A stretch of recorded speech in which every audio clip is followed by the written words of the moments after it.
भाजपा कार्यालय में बजट पूर्व संवाद जारी है। भाजपा प्रदेश अध्यक्ष मदन राठौर की अध्यक्षता में संवाद हो रहा है। पार्टी पदाधिकारी तथा सामाजिक संगठनों के कार्यकर्ता संवाद में मौजूद हैं। पार्टी कार्यकर्ता, मोर्चा प्रकोष्ठ, विभागों के पदाधिकारी, सामाजिक संगठनों के कार्यकर्ता बैठक में शामिल हैं। तो बड़ी जानकारी हम आपको दे रहे हैं।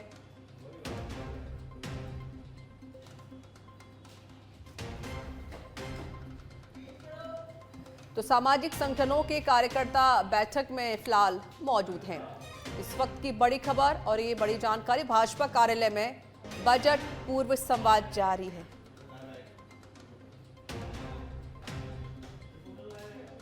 भाजपा प्रदेश अध्यक्ष मदन राठौर की अध्यक्षता में संवाद हो रहा है। पार्टी पदाधिकारी और सामाजिक संगठनों के कार्यकर्ता संवाद में मौजूद हैं।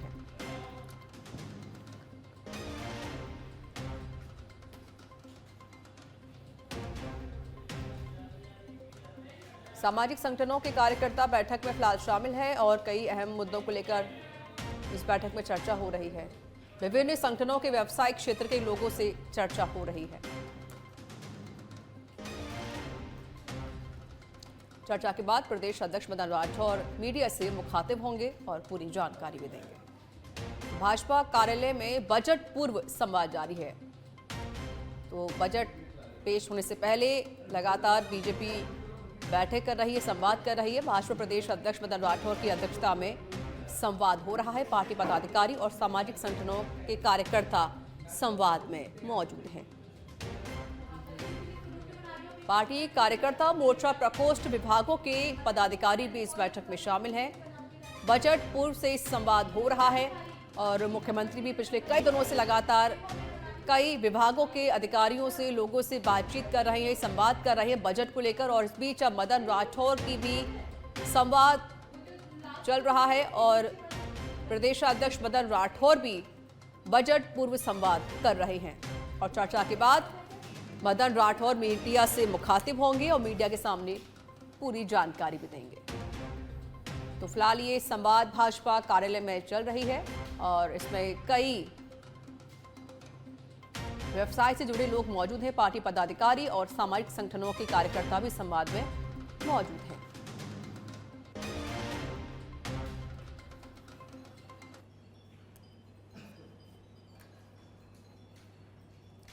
तो बड़ी जानकारी हम आपको दे रहे हैं। मदन राठौर की अध्यक्षता में फिलहाल संवाद जारी है।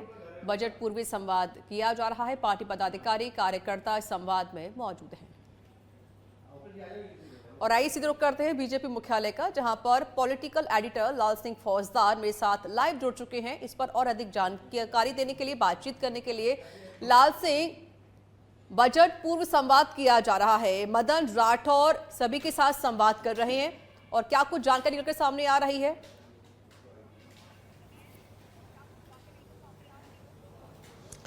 देखिए ऋचा, बिल्कुल भजनलाल सरकार का मकसद है कि ये जो बजट आ रहा है ये विकासोन्मुखी बजट हो जी, सभी वर्गों को साधते हुए हो और सभी जो क्षेत्र हैं उनकी तमाम आकांक्षाओं को, उनकी जरूरतों को पूरा करते हुए बजट हो। ऐसे में सभी वर्गों से एक जहाँ भजनलाल शर्मा का लगातार संवाद हुआ, इसके बाद संभाग स्तर पर अब संवाद जारी है और आज पार्टी मुख्यालय पर तमाम जो पार्टी के पदाधिकारियां हैं, मोर्चों के प्रकोष्ठों के पदाधिकारी हैं, उनके साथ संवाद हो रहा है। सामाजिक संगठनों के पदाधिकारी, उनके साथ संवाद हो रहा है और कुछ व्यापारिक संगठनों के जो पदाधिकारी हैं उनसे भी संवाद हो रहा है।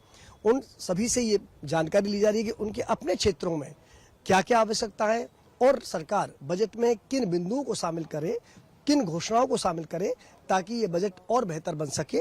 उन सभी वर्गों की आवश्यकताएं तो पूरी हुई, साथ ही ऋचा पर्पज ये भी है कि विकसित राजस्थान के सपने को साकार करना है तो किन क्षेत्रों में अधिक काम करने की आवश्यकता है। जैसा कि मैंने बताया कि पार्टी के पदाधिकारियों के साथ संवाद है, तो ऐसे में पार्टी का पदाधिकारी, पार्टी का कार्यकर्ता सभी वर्गों से जुड़ाव रहता है, उनका जमीन से वो जुड़े रहते हैं।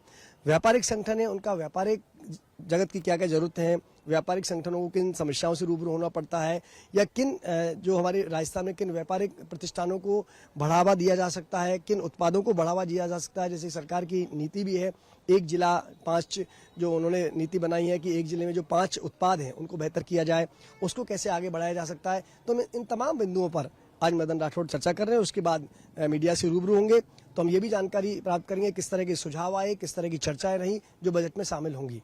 जी रिचा। लाल सिंह, क्योंकि देखिए पिछले कई दिनों से मुख्यमंत्री भी लगातार संवाद कर रहे हैं, कई विभाग के अधिकारी हो या फिर व्यावसायिक हो, उनसे चर्चा लगातार की जाए ताकि बजट को आम इंसान तक पहुंचाया जा सके और आम इंसान के लिए बजट बहुत ही ज्यादा बेहतर हो।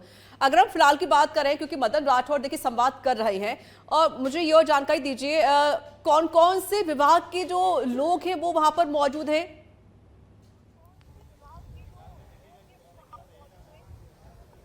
देखिए रिचा, आज पार्टी के प्रदेश अध्यक्ष मदन राठौड़ का जो संवाद है वो पार्टी के पदाधिकारियों के साथ, यानी कि मोर्चों के पदाधिकारी, विभागों के पदाधिकारी, प्रकोष्ठों के पदाधिकारी तो मौजूद हैं ही, इसके साथ ही तमाम सामाजिक संगठनों और व्यापारिक संगठनों से जुड़े लोगों ने भी अपने सुझाव साझा किए, साझा कर रहे हैं वो। तो मैंने जैसा कहा कि केवल पार्टी के पदाधिकारी ही अपनी बात नहीं रखेंगे, बल्कि तमाम सामाजिक संगठनों से जुड़े कार्यकर्ता अपनी बात रखेंगे। और जैसा कि मैं रिचा कह रहा हूं कि कैसे इस बजट को बेहतर बनाया जा सकता है, कैसे आम व्यक्ति को इस बजट में लाभ मिल सके, ये कैसे संकल्पना को पूरा किया जा सकता है। और जो मकसद है कि विकसित राजस्थान के सपने को साकार करने के लिए जरूरत है कि आम आदमी को सरकार की योजनाओं का लाभ मिले। और देखिए रिचा, होता क्या है कि बजट जब आता है, सबसे बड़ा पर्पज कि क्योंकि विकास अगर एक तरफा होगा या विकास किसी वर्ग विशेष को आगे बढ़ाने का होगा, तो पूरी तरह से वो उन वर्गों की उपेक्षा होगी जिनको विकास की दरकार है। आपने देखा होगा इससे पहले सीएम भजन लाल शर्मा अलग अलग वर्गों से, चाहे कर्मचारी वर्ग हो, किसान हो, युवा हो, महिलाएं हो, आदिवासी क्षेत्रों से अलग से संवाद किया है, यानी कि हर वर्ग के लोगों से संवाद किया है। और आज पार्टी ऑफिस पर संवाद होना ये बताता है कि यहाँ से जो निकल कर आएगा उन सुझावों को सरकार तक भेजा जाएगा, इस बजट में शामिल किया जाएगा। मकसद यही है कि जब सभी राय आती हैं, सभी वर्गों की जरूरतों का पता लगता है, उनके सुझाव भी आते हैं, उनकी आवश्यकताओं के बारे में पता लगता है, तो एक बेहतर बजट तैयार होता है। और जब हर वर्ग को साधता हुआ, हर क्षेत्र की जरूरतों को ध्यान में रखते हुए बजट आएगा, तो निश्चित रूप से जो विकसित राजस्थान के सपने के साकार करने के लक्ष्य को लेकर भजनलाल सरकार चल रही है, तो ये बजट भी उसमें मील का पत्थर साबित होगा। जी रिचा। लाल सिंह, सरकार की है कि राजस्थान का विकास हो, यहाँ के युवा, यहाँ के किसान, यहाँ की महिलाओं सहित सभी का विकास होना बेहद जरूरी है। और सरकार भी यही कोशिश कर रही है कि जो बजट है वो सभी के हित में होना चाहिए और सभी को इसका फायदा जरूर मिले। शुक्रिया लाल सिंह फौजदार।